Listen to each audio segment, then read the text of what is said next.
Here now with reaction, House Judiciary Committee Chairman Jim Jordan, House Oversight Committee Chairman James Comer. Jim Jordan, let me understand the testimony of John Durham today. They never corroborated a single thing in Hillary's dirty dossier, but they used it to get 4 FISA applications approved. Andrew McCabe said without the dossier, they never would have got any of them approved. And then, of course, there was no reason at all to even open Operation Crossfire Hurricane. Right. And then we had lying. Go ahead. Never corroborated anything ever in the dossier, opened the investigation without the proper predicate, without probable cause. But I think the most compelling thing that happened was in the summer of 2016, our government gets intelligence that says this all was a made-up story from the Clinton campaign. She approved it to take the pressure off of her email scandal. That is so credible that John Brennan briefs President Obama, Vice President Biden, Attorney General Lynch, and Director Comey, and then he puts it into a memo called a referral memorandum. That memo is given to Comey and Peter Strzok. They failed to take it to the FISA court. They failed to show it to the lawyers putting together that FISA application. And worse yet, they don't give it to the agents working the Crossfire Hurricane case. And then when Mr. Durham does his investigation, he's talking with one of those agents. In the report, it's Supervisory Agent number 1. He tells that agent, here's the referral memo. Did you see this? He didn't see it. He lets him read it. When the guy gets done reading it, he gets emotional. He gets up, leaves the room with his lawyer, comes back in, sits down. I mean, he says, I should have had this information. This could have changed everything. But Jim Comey and Peter Strzok kept it from him, a good agent trying to do his job. I mean, he was ticked off that he didn't have it. So I think this just underscores why we have to, this Congress, fundamentally change the FISA process. It's up for reauthorization by December 31st. We Republicans in the House are committed to not letting that thing get reauthorized in its current form and making dramatic changes to it. Why didn't John Durham get this out before the election in 2020? That's question number 1. And question number 2, Jim Jordan, I would guarantee you that if I or anybody in this wonderful audience we have here tonight, if they lied before a FISA court judge and gave them information that they knew wasn't corroborated, the FBI offered Christopher Steele over $1 million to corroborate any part of that dossier before they filed the first FISA application. He couldn't corroborate a thing, but they used it anyway. It says at the top of that FISA application, correct me if I'm wrong, verified.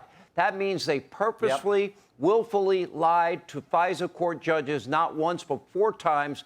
3 of those FISA warrants signed by James Comey himself. To spy on American citizens who were associated with the presidential campaign.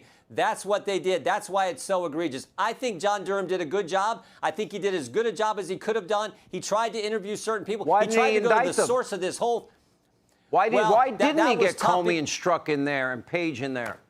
Yeah, I think he tried. When you go, you got to be careful when you go to the grand jury. Certain rules you have to follow. It was tough. But he tried to go to the source of all this guy named Mifsud in Italy. He traveled clear to Italy to try to find him. I wish he would have, because that's where this whole thing started. But you're right, Sean. 60% of the American people think there's a double standard at the FBI. They think that because there is. And that's what has to change. And it starts with the appropriation process with House Republicans and making sure FISA doesn't get reauthorized in its current form. 3 years too late and too little and too few indictments. But it was important what you revealed to the country today. Yep. Thank you for doing that. Jim Comer. Thank you. Let me ask you. So we have the attorney for somebody on tonight that got 46 months in jail for not putting the truth on his gun application. What do you make of the sweetheart deal? And what did you make of the revelation by Hunter's own attorney that they never asked about the Hunter Biden laptop that we know has crimes on it? Isn't that true? Yeah. Well, first of Evidence all, of crimes. It's a double standard. Anyone else in America whose last name isn't Biden or Clinton would have gone to jail, and they would have gone to jail 3 or 4 years ago for what Hunter Biden did. The FBI, the DOJ, the IRS, none of those government agencies have looked into anything with the Bidens. My sources tell me that they were told to stand down at all of these agencies. They hope to run out the statute of limitations and they hoped that the Democrats would retain control of the House of Representatives and the Senate, so this would just go away. They knew they had the media that would get their backs, and they never thought that there would be a scenario where there would be a Republican committee like the House Oversight Committee, which Jim Jordan's on, that would be uncovering all of the fraud that I believe the FBI, many in the IRS, and many of the DOJ knew the Bidens were doing all along. All right. Now, I think Americans want to know tonight that this sweetheart deal that Biden's DOJ gave his son Hunter that will not have any jail time. I think Americans want to know that you're going to follow every single dime, find out how much money this family did in business with all these foreign countries and entities, how much money they made in profit, and whether or not Joe benefited from it, and whether or not actions were taken, as is suggested in that 1023 form, actions taken by then Vice President Joe Biden in exchange for family money. Yes, sir. What happened yesterday with the plea deal, that will not affect our investigation one bit. This was in December when we announced the investigation, and is today in June an investigation of Joe Biden. We are following the money. We've already followed many bank accounts, many bank transfers, bank wires that happened from China to the Biden family through the shell companies that were then laundered down to the Biden family members. The same thing happened in Romania. We're starting to get bank records now from Ukraine and Russia, and there are 3 or 4 other countries, you mentioned some earlier, Sean, that we're desperately working to get those bank records, to find those shell accounts, and we're going to expose the Bidens for the schemes that they committed. And we are going to also bring people in very soon that will be under deposition that are going to tell the story of what role Joe Biden played in this. Joe Biden was integrally involved. He was a central figure in the whole Biden family influence peddling schemes.